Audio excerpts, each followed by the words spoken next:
You need to stop scrolling because I need to show you something that could change your life. Are you ready to learn about Desmos with me? Yes. Okay, this is the full guide on Desmos. Let's go. Before we start, can you please like, comment, share so this video blows up like crazy and we can all get really good scores because Desmos is huge. I'm going to be starting with the topics that I think are really important to know, and then as we go on, they're going to get like a little less important, but still stuff you should know, so please watch to the end if you can. If not, save it, finish it later. With this question, it's horrible without Desmos. I have to type all this in, and then type all of this in, and then solve for P, solve for Q, solve for R, do P minus Q plus R, and I only have one equation. I have to get 3 variables out of it somehow? No. Instead, what I'm going to do is I'm going to type this into Desmos, then type in a tilde, which is a little squiggly line at the top left of my keyboard, and then type this in, and then put ones in front of my x's. So yeah. Okay, I typed it all in. You might notice I have this little error thing here and nothing's happening. That's because I didn't put ones in front of my x's. All I'm going to do is use my arrow keys to get the right of my x's and put down a 1. Put down a 1. I don't need to use my arrow keys. If I wanted to like use my mouse, I could, but I don't want to. Okay, now I have this. This is a whole bunch of baloney. And I see this line right here. It's telling me that x1 equals 1. If Desmos ever tells me that, it's wrong. I should go in my next line and define it. Let's look. Because it doesn't tell us that x is greater than 1, x is less than 0, x is whatever, I need to define x. The way I'm going to do that is I'm going to say x1 equals, and then make some brackets, some square brackets. What I like to do is 1 dot dot dot 100. I can do 1 dot dot dot 10, that works. I can even do 1 comma 2 comma 3 comma 4 comma 5. That's 44, 5, whatever. The main point is I need x to have multiple values so I know it's true always, not just once. With this, I have P, I have Q, and I have R, and it solves it for me. So all I need is P minus Q plus R, and instead of writing that in, I could just type P minus Q plus R. I get negative 1065, and I see that as my answer choice. So yeah, this helps so much. I save so much time. You guys can't see what time it is, but that question literally took me about a minute, maybe even less. Okay, so now I'm in an SAT practice test. I literally look up SAT test 4. The first result is a PDF. I click it. I'm here, module 1, question 21.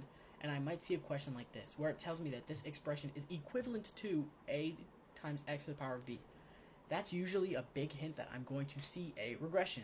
So what I want to do is get ready to type one. So I need to type this into Desmos with ones in front of the x's, and then type this in, and then go define my x values. I'm actually going to do that one with you guys. So this is 6 times the 5th root. I'm going to have to keep double checking that. So 6 times the 5th root. So the way you do that is you type nthroot, nth root. That says 66. It's not supposed to. My keyboard like double taps sometimes. This was 3 to the power of 5. And this was, what, x to the power of 45. All of that under the same square root. The way I'm getting my exponents is I'm pressing shift 6, x to the power of 45, and then times the 8th root of 2 to the power of 8 times x, times the 8th root of 2 to the power of 8 times x can be rewritten as ax to the power of b. Now again, nothing's happening. I need to go put my 1 in front of the x's right here, and right here. And now I have some answers. But again, I see this line, x1 equals 1. That means I'm wrong. I need to say x1 equals, let's check, make sure, x is greater than 1. So I can set x as like 1 to 10. Oh, I need to put a 3rd dot. I accidentally put 2 dots. I made this mistake. I still see my line, so I know I'm wrong. That needs to be x1, not just x. Now I have my answers for A and B. It's asking me what's A plus B. I'm going to type A plus B, and I get 41.125. I don't know if you guys see this, but I see 45.12 and 45.13 are both examples of the correct answer. The reason we do that is because the SAT takes up to 2 decimal places, so when we see this, we can either truncate, which means after we write the 45.12, we just stop, or we can round it to 45.13, but either way, we're right. Nice. Another way I might even see a regression is using a table. I don't know why I'm wearing headphones right now. But either way, I want to type this table into Desmos. I'm going to go to Desmos testing. I need to get rid of all this stuff because that's an old question. Add item up here, table right there. Now my x value is 0, 1, 2, 29, 32, 35. 0, 1, 2, 29, 35. I think this was 31 in the middle. 32, okay, I guessed wrong. 32. Now, I can press this button to add regression. That's going to automatically make a line for me that covers this 3 points, and this is going to be the equation for that. In this question, it says the linear function f. So I'm going to go in here, I'm going to type linear regression, and that's the default, so I'm already here. And it's going to say, what's the equation? Well, it tells me the equation. It's y equals 3x plus 29. Y equals 3x plus 29. Yeah, that's simple. Now, let's say I was given a table with, like, random values. Let's say this had 5, that's a 3, whatever. We'll do 3, 92, and then 5, 41. Okay. And now it's telling me that this can be written as a to the power of b plus x, right? So what I want to do is, my output is y1. I'm going to say y1 tilde this plus x1. So now it's going to solve for a and solve for b. You won't see a question like this on the SAT, but it might tell you that, hey, this table can be rewritten as this thing. What's this constant? Like, this table can be written as a to the power of b plus x. What's the value of a? You type it in like this. Your a is that. Nice. There's really one more thing I want to show you with regressions, but then we're going to move on. With this, it's a regression system of equations. And it's kind of weird the way it happens, but this question's a decent example of one, so I'm going to do it. I'm going to make you watch. What we want to do is turn this word problem into two equations. The function f of x is defined by that, where a and b are constants. We don't know what a and b are. We're trying to find a. In the xy plane, the graph y equals f of x minus 15 has a y-intercept there. So that means when we plug in 0, we're going to get this output, which we can use to make that an equation. We can say that f of 0, because we know that this is f of x, we know we're plugging in 0, so f of 0 minus 15 equals negative 99 over 7. And then we want a second equation. The product of a and b is that. So a times b, I don't know why it scrolled while I was drawing the a, equals 65 over 7. We have two equations and two variables, a and b, which are like inside of this, and then a and b.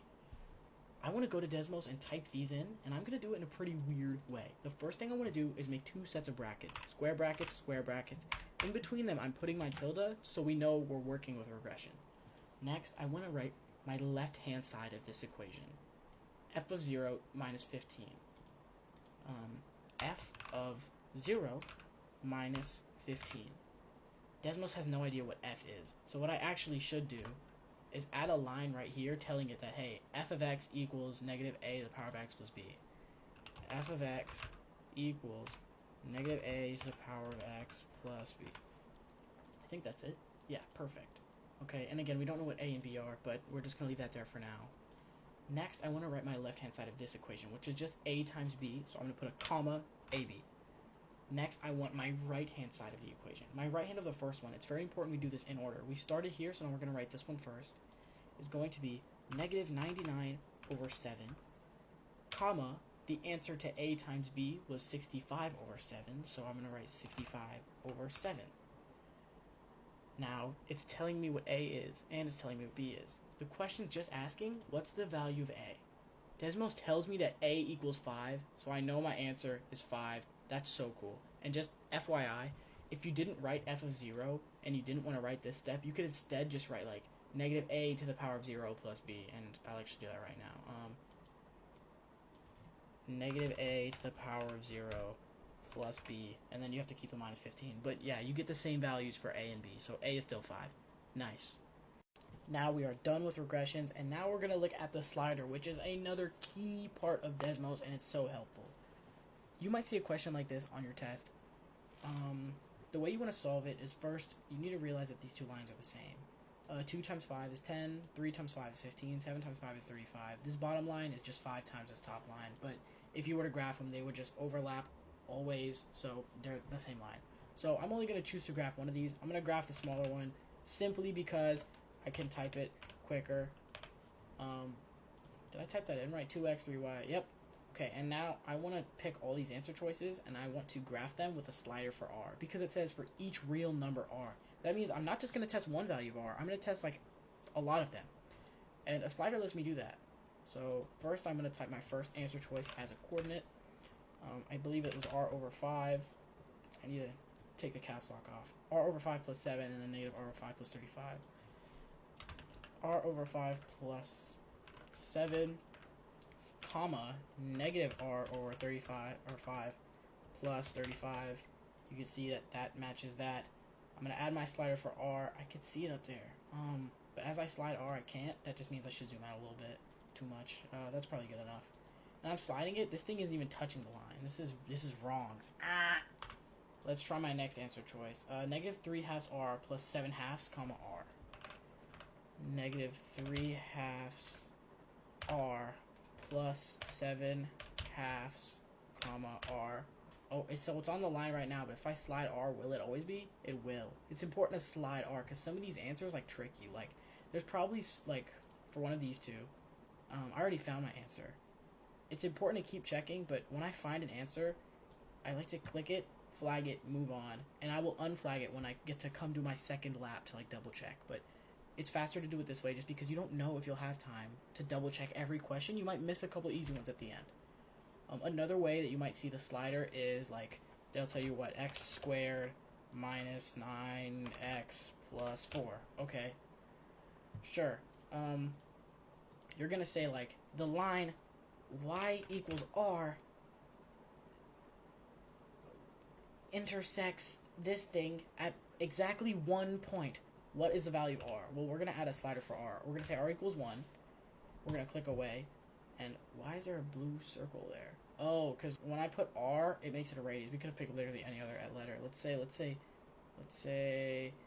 t. Okay, and I'm going to say t equals instead of r, so now we don't have that weird circle. But now I want to slide t until I can see it only touching once. It's clearly touching twice. It's clearly going to keep touching twice. Negative 10 isn't even low enough. So now I'm going to set this to negative 20 to negative 10. Let's see. I typed 20 both times. Negative 10. Cool. Now we can slide this even further back. I see, okay, I think it's still touching. If I click and I can see a gray dot, I need to click my red line. And if I see a gray dot, then I'm good. But I don't see it, so I'm not good. 2 works, 3 doesn't. So it's going to be between 2 and 3. So I can say what? Negative 16.3. I can set this one just to be slightly higher at negative 16.2. 16.2. And from there, I can just keep sliding till I find my answer. Let me click on my gray. I see 2 distinct points. I know it's, like, weird, but I see 2. Like I see 2. I see 2. I see none. I don't see 1, but that usually is, like, weird. If I zoom in, I will see it. Yeah, so 1 gray dot. That means I found my answer. Nice. Okay, 2 last things I want to show you that Desmos can offer is sometimes percents mess me up. I don't know why. They just do. It'll ask me, like, 30% of what number equals 95. Desmos has percents. I can literally say 30% of x equals 95. And then, well, I press this home button. I zoom out until I see my line. And I see it over here. X is going to be 316.66667. Okay. Or I can do, like, x% of 10 equals 90, so I can figure out, oh, x is 950. This even works for, like, those questions where it's like, A is 15% of B, B is 30% of C. What percent of A is C? You just make, like, a little chain of these.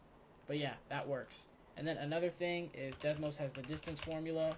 If I type in the word if I can spell it correctly, distance, and then I can add my 2 points. So let's say I want to know the distance between 0, 2, and then 91, 4. My distance is going to be 91.02. And the way it does that is it turns it into a triangle. It does the Pythagorean theorem. But distance does it for you. So, yeah, that's it. Bye. If this video helped you at all, please like, share, comment, and tell me your September SAT score, or October or November, or whatever SAT you're taking. Thank you. Love you. Bye.